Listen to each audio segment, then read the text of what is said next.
Pelajaran 9, jauhi syirik. Baca dan fikirkan. Ustazah, lihat rencana ini. Memakai azimat boleh merosakkan akidah. Boleh Ustazah jelaskan? Benar Hakim. Azimat atau tangkal hanyalah kertas, kain atau bahan lain yang mempunyai tulisan tertentu. Orang yang memakai azimat percaya bahawa benda ini mempunyai sakti, dapat memberikan manfaat kepada diri sendiri dan memudaratkan orang lain.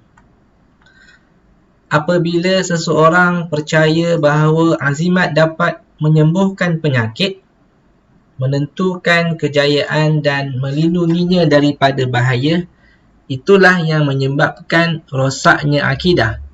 Perbuatan ini dinamakan syirik. Kata kunci dia apa murid-murid? Menyembuhkan penyakit, menentukan kejayaan dan melindunginya daripada bahaya. Menyebabkan rosaknya akidah, perbuatan ini dinamakan syirik. Bukankah Allah Maha Berkuasa menyembuhkan penyakit, penentu kejayaan dan tempat kita memohon perlindungan Ustazah? Bijak kamu Hakim. Memang benar kata-kata kamu itu. Allah Maha Berkuasa menyembuhkan penyakit, penentu kejayaan dan tempat kita memohon perlindungan.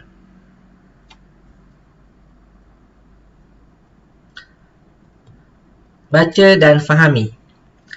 Maksud syirik.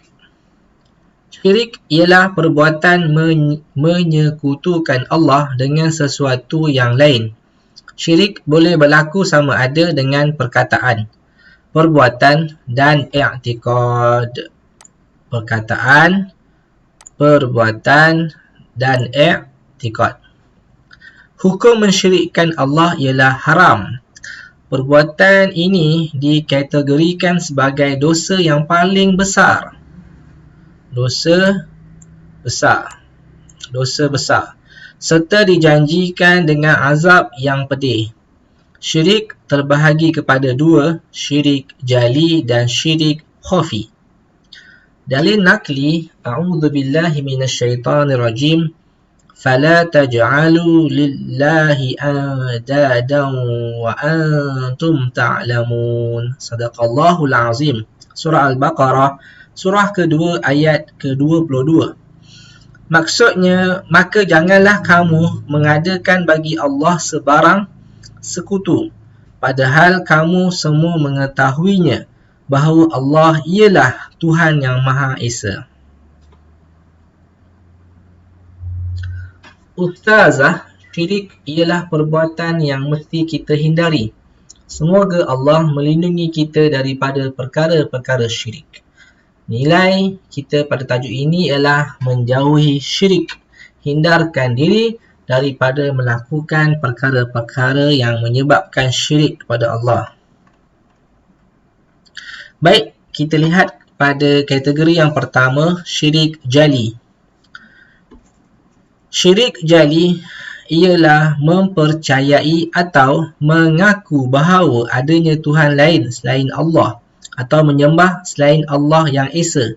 Esa maknanya yang satu, tunggal. Syirik jali dikenali juga dengan syirik besar. Contoh keadaan yang membawa seseorang kepada syirik jali: menyembah berhala, na'udzubillahi min zalik, menyembah matahari, menyembah bulan atau lain-lain, meminta doa dan pertolongan selain Allah.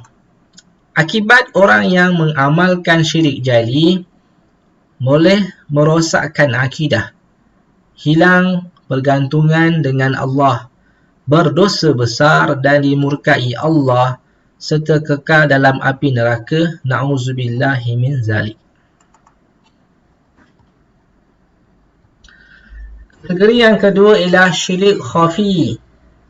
Syirik khafi ialah tidak meletakkan Allah sebagai yang mutlak dalam niat ketika beribadah. Syirik ini dikenali juga dengan syirik kecil. Keadaan yang membawa seseorang kepada syirik khafi, riak, dalam ibadah, iaitu melakukan sesuatu ibadah bukan kerana Allah semata-mata. Seperti seseorang melakukan ibadah kerana mahu pujian atau tempat dalam masyarakat. Akibat orang yang mengamalkan syirik khafi, pertama, menghapuskan pahala amalan. Kedua, sukar, menerima pandangan orang lain. Ketiga, menimbulkan permusuhan. Keempat, dibenci masyarakat. Dan yang terakhir, mudah berputus asa. Contoh syirik khafi, mak mesti puji aku depan adik-adik sebab rajin solat. Dia solat bukan kerana Allah, tapi solat untuk mendapat pujian daripada maknya di hadapan adik-adik. Maka ini adalah contoh perkara syirik khafi. Nilai ikhlas dalam setiap amalan. Setiap amalan yang kita lakukan mestilah ikhlas mata-mata kerana Allah SWT, barulah amalan itu diterima Allah kerana ikhlas. Baik murid-murid, kita hayati kisah ini. Tawaran kaum musyrikin Quraisy kepada Nabi Muhammad SAW. Pada suatu hari, Nabi Muhammad SAW didatangi sekumpulan musyrikin Quraisy yang meminta Nabi mensyirikkan Allah. Na'udzubillah. Mereka meminta Nabi Muhammad SAW agar memeluk agama mereka dan menyembah berhala selama setahun, kemudian kembali memeluk agama Islam semula. Mereka juga berjanji akan memeluk agama Islam dan menyembah Allah selama setahun. Kemudian mereka akan kembali semula kepada agama nenek moyang mereka. Kaum musyrikin Quraisy ini juga berjanji akan menghadiahkan harta yang sangat banyak kepada Nabi Muhammad SAW dan menjadikan baginda orang yang paling kaya di Mekah jika bersetuju dengan permintaan mereka.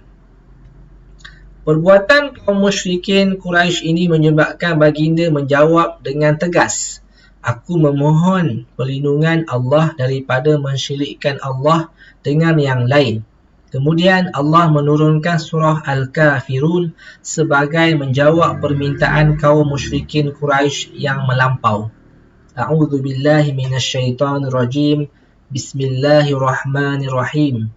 Qul ya ayyuhal kafirun la a'budu ma ta'budun wa la antum 'abiduna ma a'bud wa la ana 'abidun ma 'abadtum wa la antum 'abiduna ma a'bud lakum dinukum waliyadin. Surah Al-Kafirun, surah ke-109 ayat 1 hingga 6. Maksudnya, katakanlah wahai Muhammad, hanya orang-orang kafir, hai orang-orang kafir, aku tidak akan menyembah apa yang kamu sembah, dan kamu tidak mahu menyembah Allah yang aku sembah, dan aku tidak akan beribadah secara kamu beribadah, dan kamu pula tidak mahu beribadah secara aku beribadah. Bagi kamu agama kamu dan bagiku agamaku. Baik murid-murid, rumusan syirik ialah menyekutukan Allah dengan sesuatu yang lain. Oleh itu kita wajib menjauhi perbuatan syirik yang boleh menyebabkan rosaknya akidah kita.